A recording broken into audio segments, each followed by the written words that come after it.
दोस्तों 9th और 10th में आप विश्व के दो प्रमुख नहर सुएज नहर और पनामा नहर के बारे में तो पढ़े ही होंगे, जिसमें ये बताई गई है कि ये नहर कहाँ है, कब बना और कौन से दो महासागर को मिलाता है आदि।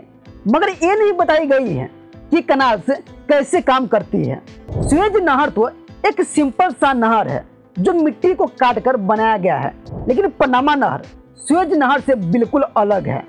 सिर्फ यहाँ डायरेक्ट एक छोर से दूसरे छोर तक नहीं पार होती है, बल्कि सिर्फ को सी लेवल से 85 फीट ऊंची गाटुन झील से होकर पार किया जाता है।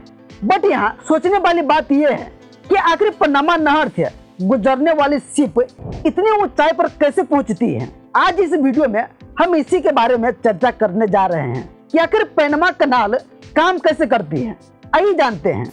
पैनमा कनाल एक आर्टिफिशियल जल मार्ग है जो सेंट्रल अमेरिका के पैनमा कंट्री में बनाया गया है।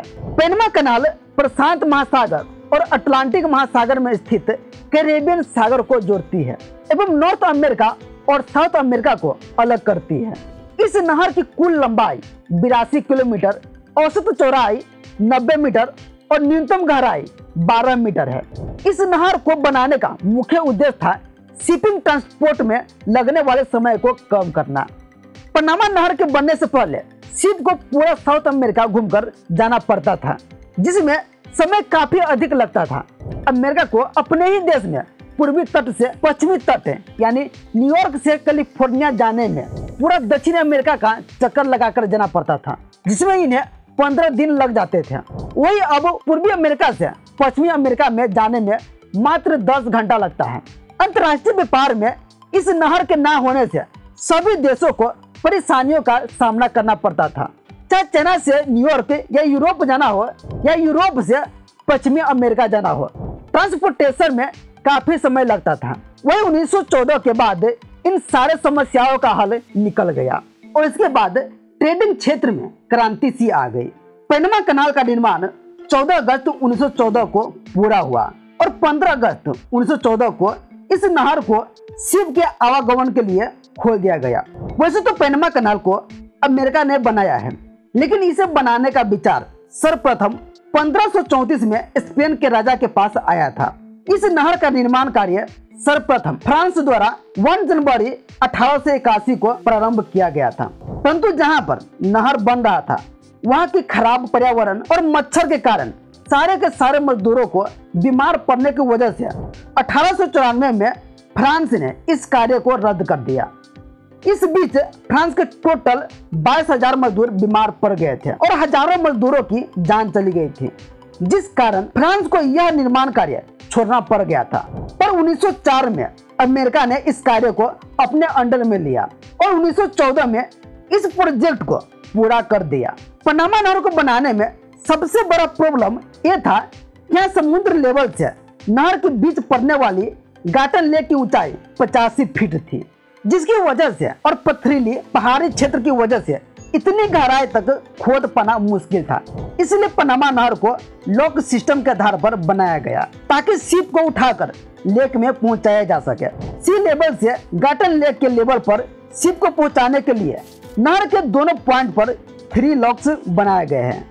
सी लेवल से 85 फीट ऊंची झील में शिप को पहुंचाने के लिए शिप को पहला लॉक में लाया जाता है, फिर दूसरे लॉक के पानी को लॉक्स के नीचे लगे पाइप के जरिए पहले लॉक चेंबर में पानी लाया जाता है और फिर जब दोनों लॉक चेंबर का जल स्तर बराबर हो जाता है तो आगे का फाटक खोलकर शिप को सेकेंड लेवल पर लाया जाता है। फिर लॉक 3 से पानी को लॉक 2 में लाया जाता है और फिर दोनों के बीच के फाटक खोलकर जहाज को लेवल 3 यानी लॉक 3 में पहुंचा दिया जाता है। फिर इसी प्रकार से करते हुए इसे गाटन लेक में उतार दिया जाता है। शिप को लेवल 1 से लेवल 2 में ले जाने में साथ देता है टग बोट और कैनल म्यूल से। इस ट्रेन से शिप को अटैच किया जाता है ताकि शिप का बैलेंस न गड़बड़ाए और तीनों लॉक्स के जल स्तर को अप एंड डाउन करके शिप को ऊपर पहुंचा दिया जाता है। शिप झील में उतरने के बाद स्वतंत्र रूप से आगे बढ़ता है और फिर झील से समुद्र में उतरने के लिए वही कंसेप्ट किया जाता है जो पहले किया जाता है। पहला फाटक खोलकर शिप को तीसरा लॉक चेंबर में लाया जाता है, फिर पीछे वाला फाटक बंद करके इसका पानी सेकेंड लॉक चेंबर में लाया जाता है और फाटक को खोलकर शिप को सेकेंड लॉक चेंबर में लाया जाता है। फिर यही प्रोसेस आगे होता है। दोनों का जल स्तर सेम हो जाने पर शिप को पहला लॉक चेंबर में लाया जाता है और फिर लॉक ए को सी लेवल से मिलाकर शिप को समुद्र में उतार दिया जाता है और ऐसे करके जहाजों के एक महासागर से दूसरे महासागर में भेज दिया जाता है। क्योंकि एक शिप को पनामा नहर पार कराने में इतने सारे प्रोसेस से गुजरना पड़ता है, इसीलिए पनामा सरकार यह कार्य के लिए टैक्स भी लेते हैं। पनामा नहर की अथॉरिटी लगभग प्रति कंटेनर $100 चार्ज करती है। हालांकि यहाँ शिप के साइज और भार के अनुसार टैक्स लिया जाता है, इसलिए हमने इसे लगभग में बताया है।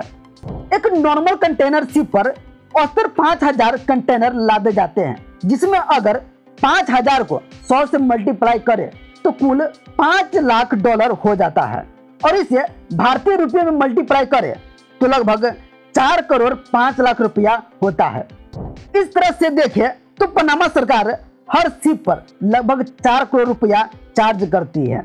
इतनी ही नहीं, पनामा नहर से एक दिन में 40-42 शिप गुजरते हैं और ऐसे कई जहाज गुजरते हैं जिसमें 5000 से अधिक कंटेनर लादे गए होते हैं।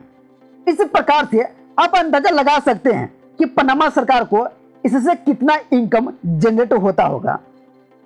तो दोस्तों, ये थी पनामा नहर के बारे में जानकारियां। आई होप आपको ये वीडियो अच्छा लगा होगा। अच्छा लगा हो तो प्लीज वीडियो को लाइक कीजिए और यदि आप हमारे चैनल के थ्रू आगे भी नॉलेजेबल वीडियो देखना चाहते हैं तो चैनल को सब्सक्राइब जरूर करें। मिलते हैं एक नए टॉपिक के साथ, तब तक के लिए खुश रहिए, मुस्कुराते रहिए। धन्यवाद।